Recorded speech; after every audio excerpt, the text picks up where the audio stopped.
제가 이렇게 반복해서 말씀드리는 것 같지만 여러분들이 이 관점을 놓치면 안 되기 때문에 열왕기는 그 39명의 왕들의 이름이 거론돼요. 앞으로 39명, 북이스라엘이 19명, 남유다가 20명, 그래서 도합 39명의 왕들이 우리 성경에 거론이 되는데, 여러분들이 이제 이 왕들을 볼 때 아이고 뭐 이런 왕이 있었네 그냥 그러고 넘어가서는 안 돼요. 어떻게 봐야 되냐 하면, 이 왕이 다윗의 길을 갔나? 아니면 이 왕이 여로보암의 길을 갔나? 이제 우리가 요 솔로몬 이야기가 마무리되는 12장에 가면 여로보암의 길의 특징이 나와요. 여로보암의 길의 특징이 나와요. 이제 그때, 지금은 이제 우리가 조금 이 본문이 아직 말씀을 안 하고 있으니까 그냥 이제 넘어갈 거예요. 근데 12장에 가면 우리 잠깐 한번 갔다 올까요? 12장 25절. 우리가 12장 하려면 며칠쯤 될까요? 아마 다음 주 이맘때, 그죠? 네, 그때쯤, 다음 주 목요일이나 수요일이나 그때쯤 될 것 같은데, 그때쯤 12장을 할 때 12장 25절 보면 여로보암이 하면서 여로보암이 하는 행동, 여로보암의 그 삶의 특징이 나와요. 그런데 그 삶의 특징이 이제 여로보암의 길인 거죠, 그죠? 근데 제가 미리 하면 그날 재미없잖아요. 그래서 여러분들이 그냥 열왕기상 12장 할 때 여로보암의 길 나오는구나. 그런데 우리가 지금 다윗의 길은 이미 사무엘 상하를 통해서 다윗의 길을 우리가 했어요. 그리고 제가 마지막 장에서 정리를 했어요. 다윗의 길은 이렇습니다 하고 정리를 했어요. 근데 그 다윗의 길에 뭐 여러 가지 그 특징들이 있잖아요, 그죠? 근데 제가 정리를 하면서 한 3가지 정도로 여러분들에게 그냥 요약을 했어요. 근데 그 3가지를 딱 요약하면 뭐래요? 첫 번째가 하나님이 왕이시다, 이거거든요. 하나님 왕. 그러니까 내 삶의 주인이 내가 아니다. 그러니까 내 삶의 주인이 나라고 생각하니까 우리가 내 인생을, 내 시간을, 내 물질을, 내 건강을, 나에게 주신 그 이웃들을 내 마음대로 하는 거죠. 내 마음대로, 자기 고집대로, 자기가 주인인 것처럼 자기가 왕 노릇하는 거죠. 이거는 다윗의 길이 아닌 거예요. 근데 다윗의 길은 내 인생의 왕은 하나님이시다. 그러니까 당연히 하나님의 통치를 받고자 하고, 하나님께 순종하고자 하고, 하나님 뜻대로 살고자 하고, 하나님이 왕이시니까 하나님을 경외하고자 하고. 그래서 다윗의 길에 아주 중요한 첫 번째 뭐냐면 하나님이 왕이시다. 한 번만 따라해 주세요. 하나님이 나의 왕이십니다. 이게 다윗의 길의 첫 번째 기준이에요. 자, 두 번째 기준이 뭐냐면, 그러니까 그 왕이 주신 말씀을, 왕이 주신 명령을 내 목숨보다 소중하게 여기는 거예요. 그러니까 두 번째 다윗의 길의 특징이 뭐냐면 하나님의 말씀을, 하나님의 언약을, 하나님의 약속을 목숨만큼 소중히 여기겠습니다. 이게 다윗의 길이에요. 그래서 다윗은 나단 선지자가 그대가 바로 당신이요.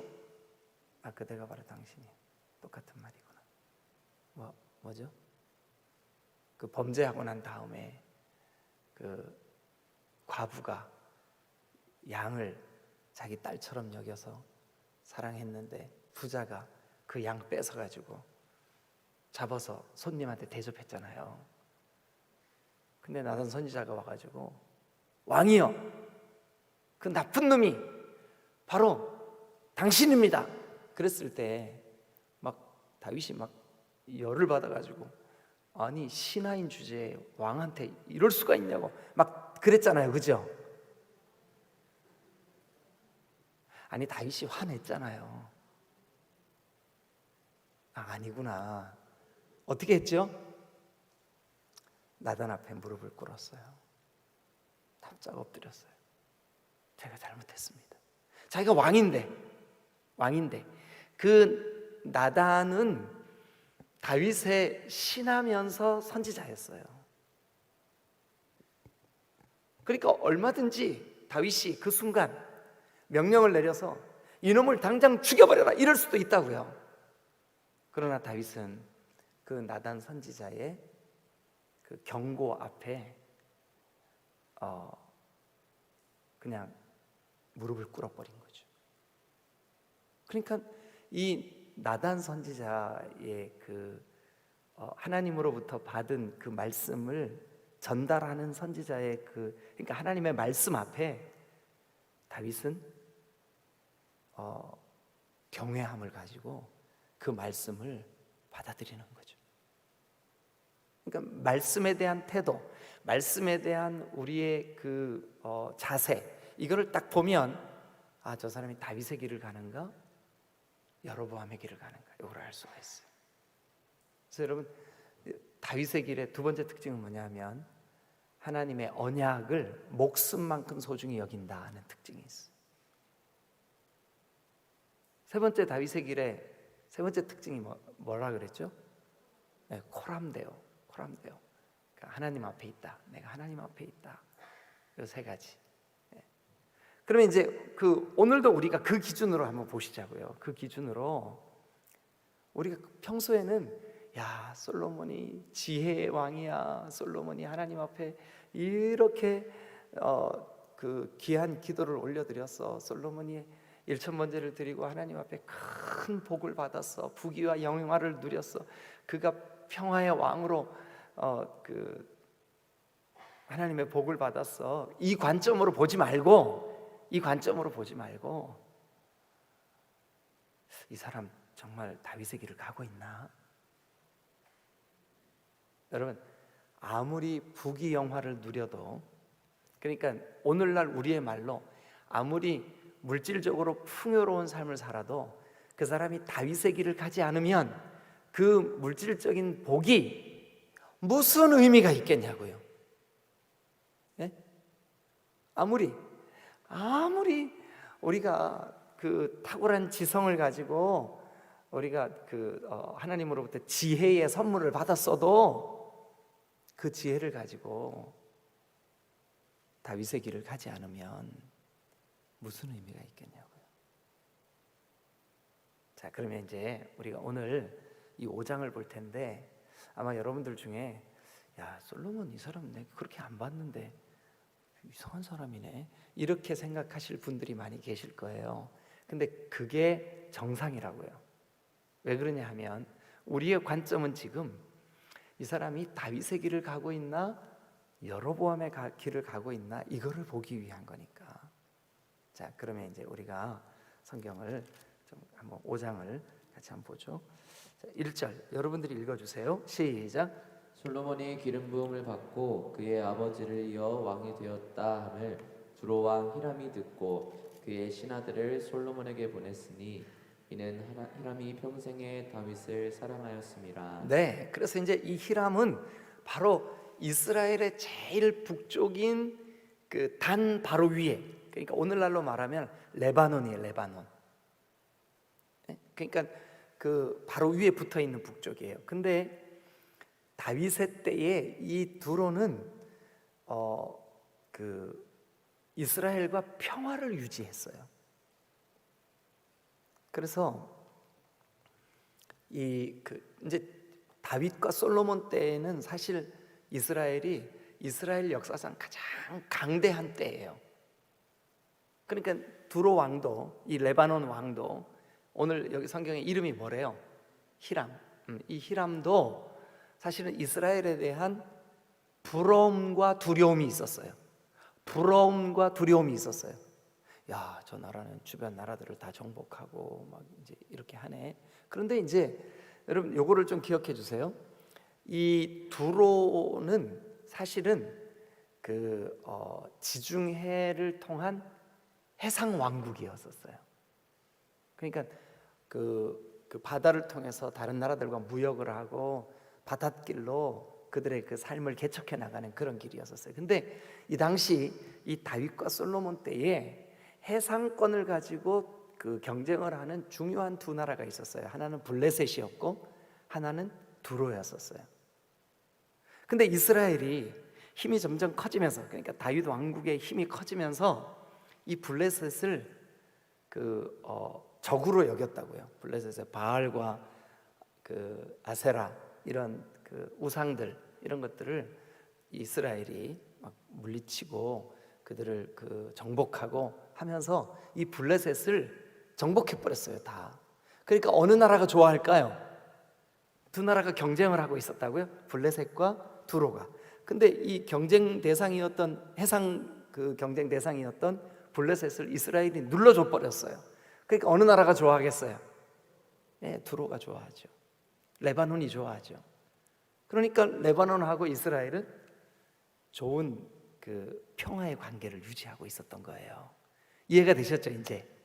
그러니까 아이고 그 다윗이 그 죽고 이제 솔로몬이 왕이 됐다 그러니까 그 평화 사절단 혹은 편지를 들은 그 이렇게 대사들을 이제 히람이 이스라엘에 보낸 거예요, 예루살렘으로.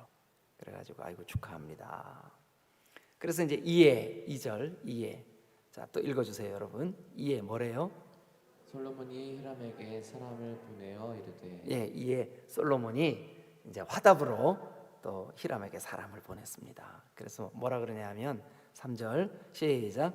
당신도 알거니와 내 아버지 다윗이 사방의 전쟁으로 말미암아 그의 하나님 여호와의 이름을 위하여 성전을 건축하지 못하고 여호와께서 그의 원수들을 그의 발바닥 밑에 두시기를 기다렸나이다. 그 다음에도요.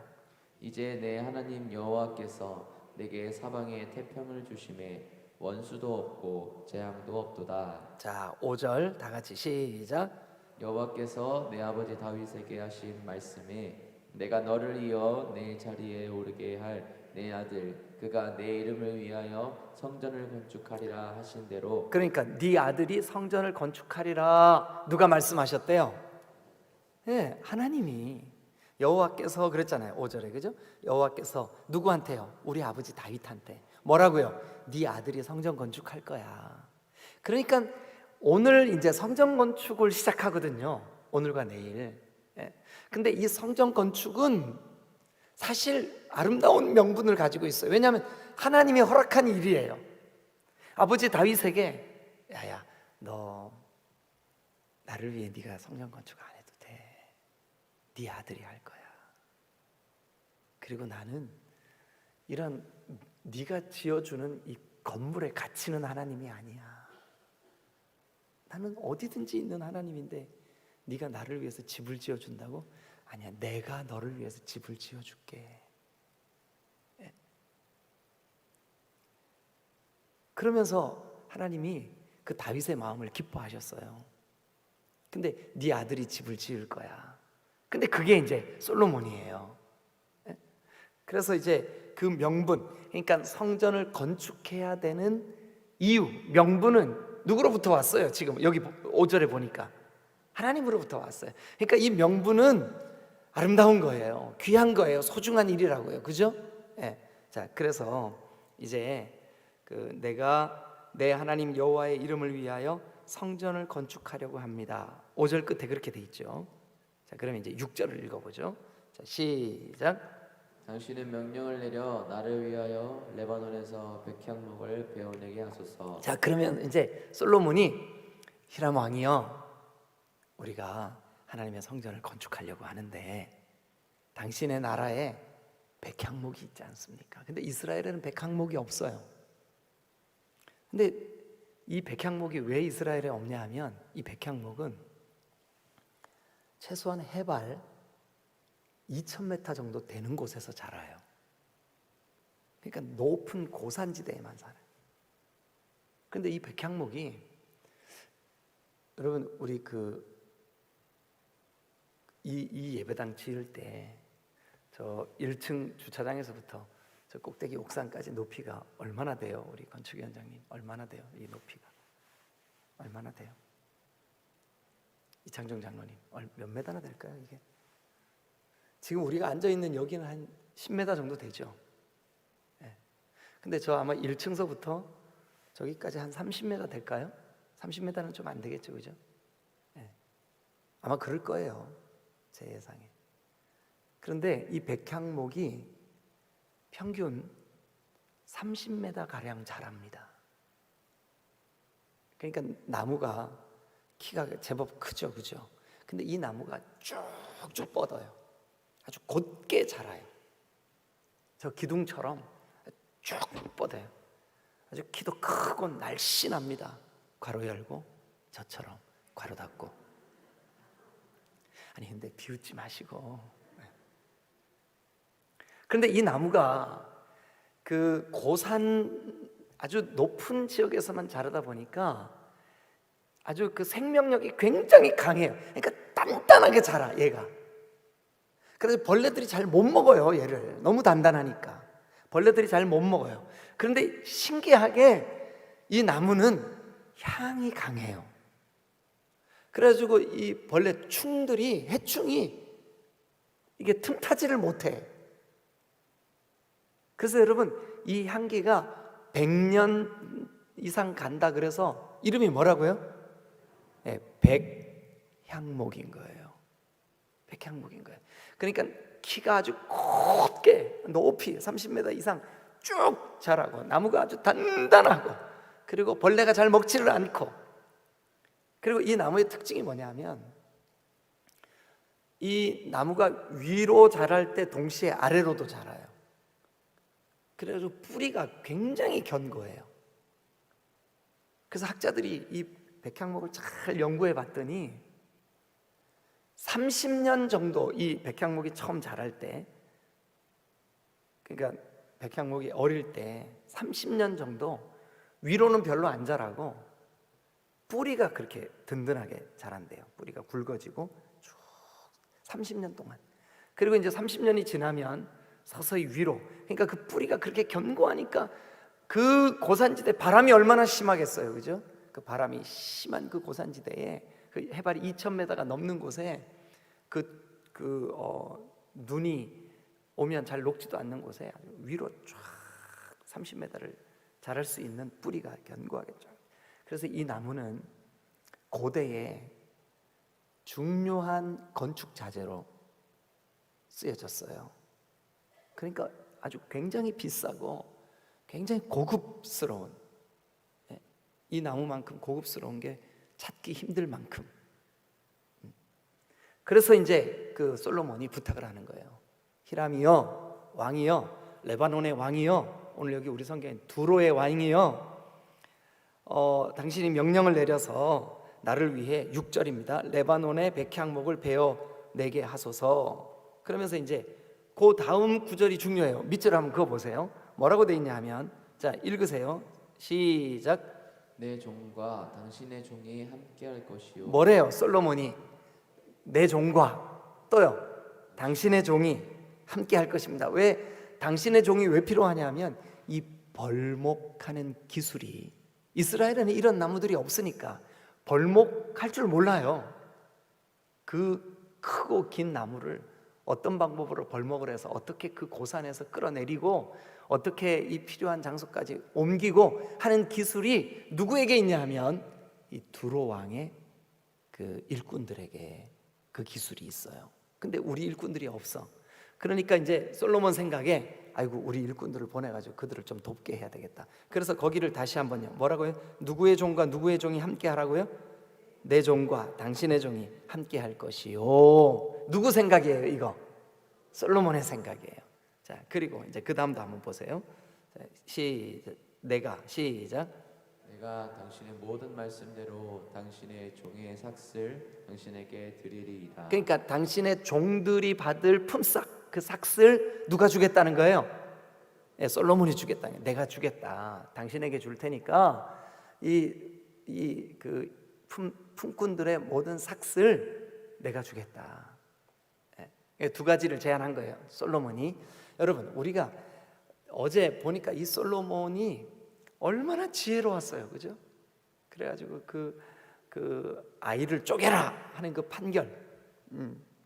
그래서 백성들이 두려워하는 마음, 그 솔로몬에 대해서 두려워하는 마음, 이 두렵다라고 하는 히브리어가 경외했다라는 말이에요.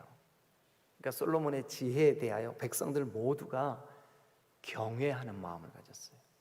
놀라움을 가졌다고요. 그런 그 솔로몬이, 그 지혜로운 왕이 솔로몬에게 있는 그 지혜로 두 가지를 제안한 거예요. 히람한테 뭐를 제안했다고요? 하나는 내 종이 당신들의 종과 같이 일할 겁니다. 또 하나는요, 내가 품삯을 줄 겁니다. 두 가지를 제안했어요. 그래가지고 이제 그 편지를 그 사신들에게 전달을 해서 히람에게 이제 갖다 주라고. 그러면서 이제 계속해서 드리리다. 그 다음을 한번 읽어보세요. 시작. 우리 중에는 시돈 사람처럼 불목을 잘하는 자가 없나이다.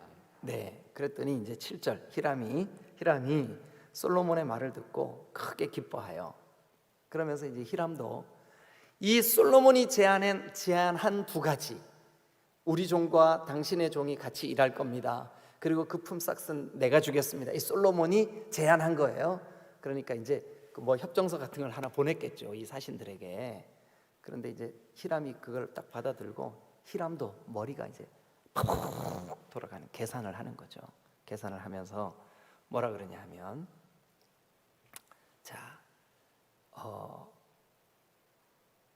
8절과 9절을 여러분 읽어보세요. 이 솔로몬이 제안한 그 협정서의 내용과 히람이 답장을 보내는 내용이 어떻게 다른가 한번 보시라고요. 여러분 이걸 관찰하셔야 돼. 자, 8절 9절 시작. 이에 솔로몬에게 사람을 보내어 이르되 당신이 사람을 보내어 하신 말씀을 내가 들었거니와 내 백향목 제목과 잣나무 제목에 대하여는 당신이 바라시는 대로 할지라. 잠깐만요. 그러니까 이거 배 가는 거 당신 마음대로 하세요. 그런데 9절 시작.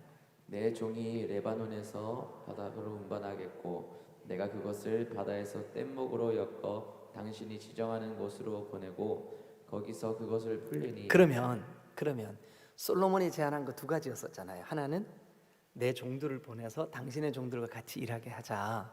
그런데 그 레바논 두로의 왕 히람은 뭐래요?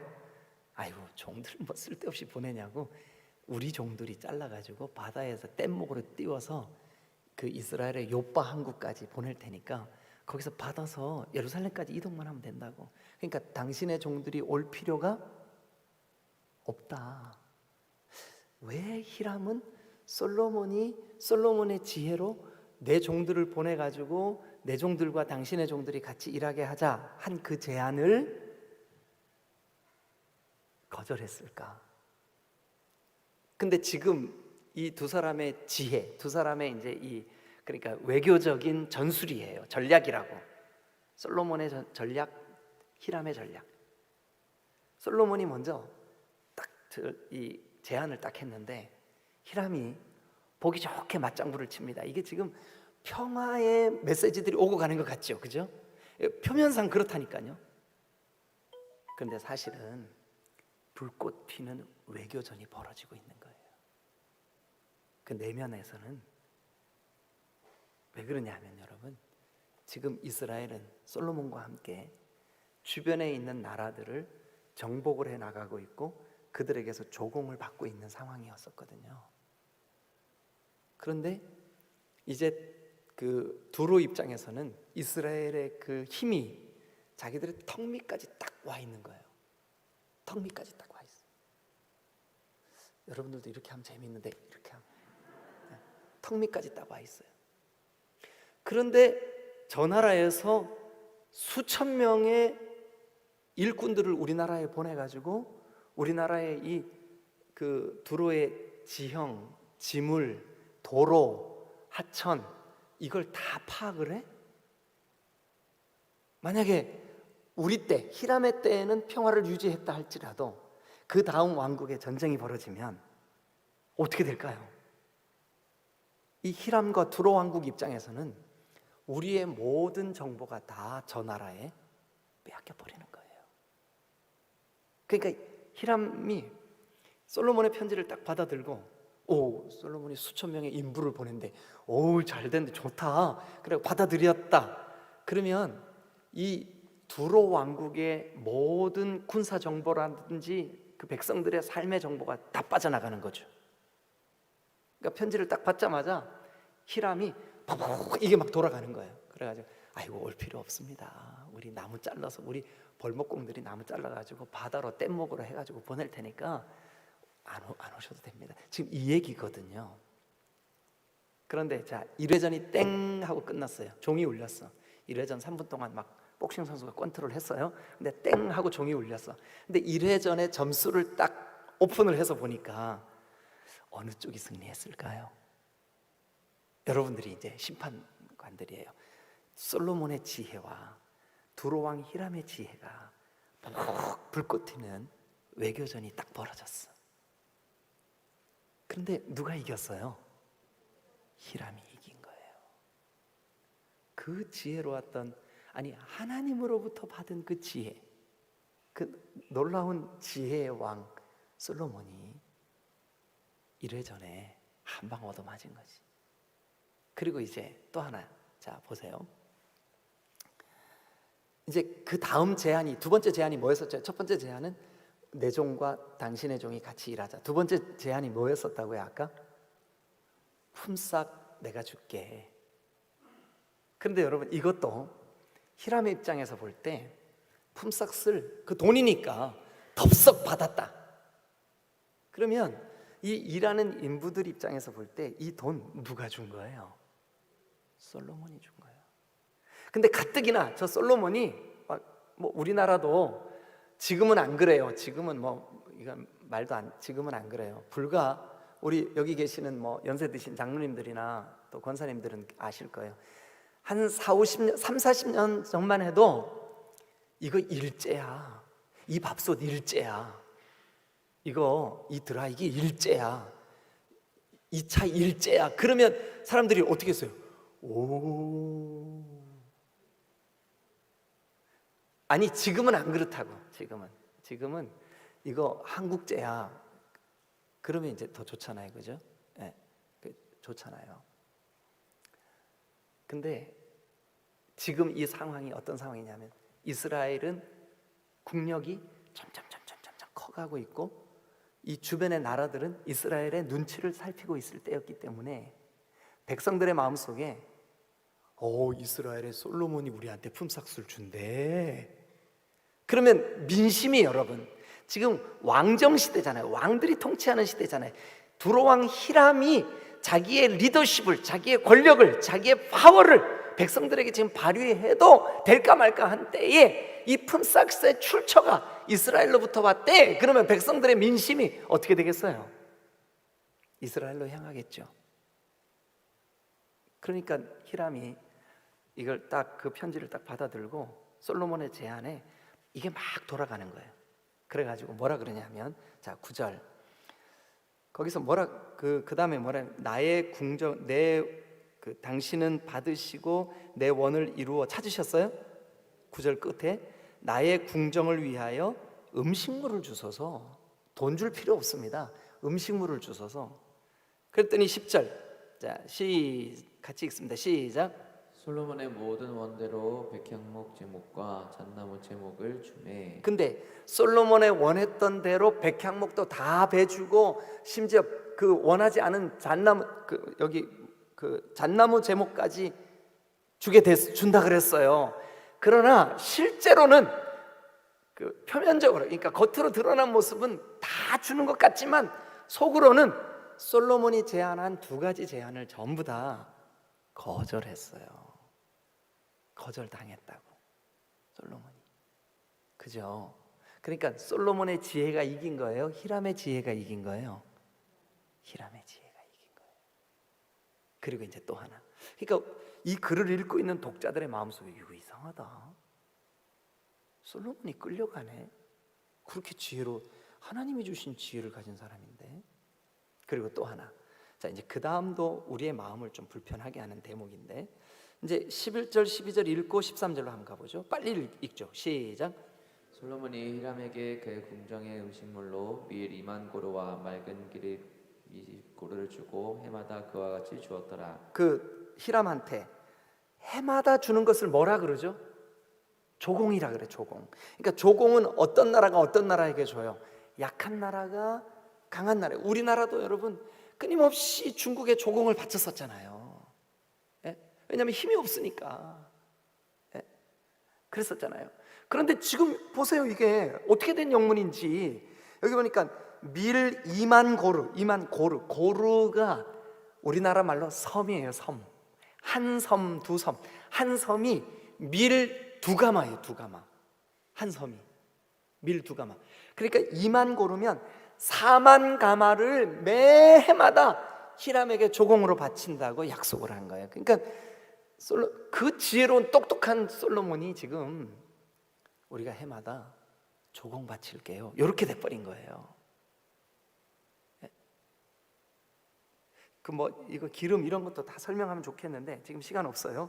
자, 어쨌든 그래가지고 약조를 맺었어요. 12절 끝에 두 사람이 함께 약조를 맺었어요. 근데 그 약조가 보니까 솔로몬이 원했던 두 가지 일들 다 이루어지지 않았고, 또 이상하게 우리의 생각을 조금 왜 이렇게 했지 싶을 만큼 거꾸로 히람이 조공을 바쳐야 될 지금 힘의 그 하나님이 주신 그 강력한 왕권으로는 이스라엘이 훨씬 강력한데 반대로 이스라엘이 두로에게 조공을 바치겠다 이렇게 돼버린 거예요. 그리고 이제 13절 자 시작. 이에 솔로몬 왕이 온 이스라엘 가운데서 역군을 불러일으키니 그 역군의 수가 3만 명이라. 그러니까 솔로몬이 이스라엘에서 일꾼들을 일으켰어요. 그런데 이제 성전 건축을 위해서요. 일꾼들이 몇 명이래요? 3만 명. 그다음에 이제 5절 15절 한번 보세요. 시작. 그러니까 아까 솔로몬이 역군을 일으켰는데 3만. 그다음에 짐꾼이 몇 명? 7만. 또 산에서 돌 뜨는 자. 그러니까 돌을 깨서 그걸 떠서 성전 짓는데 또 왕궁 짓는데 가져다가 올 돌 뜨는 자가 몇 명?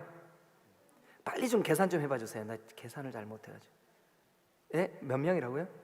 3만에다가 7만이면 10만 그죠? 그 다음에 또 8만이니까 18만. 그 외에 그 사역을 감독하는 감독관이 몇 명? 3만 3,300. 그러니까 18만 3,300명. 18만 3,300명. 예? 여러분 이 숫자는요 고대 왕국에 전 세계 인구가 그 당시에 1억이 채 안 됐다 그래요. 전 세계 인구가. 그런데 이스라엘 한 나라에 건축을 위한 일꾼들이 18만 8천 명이 동원됐다.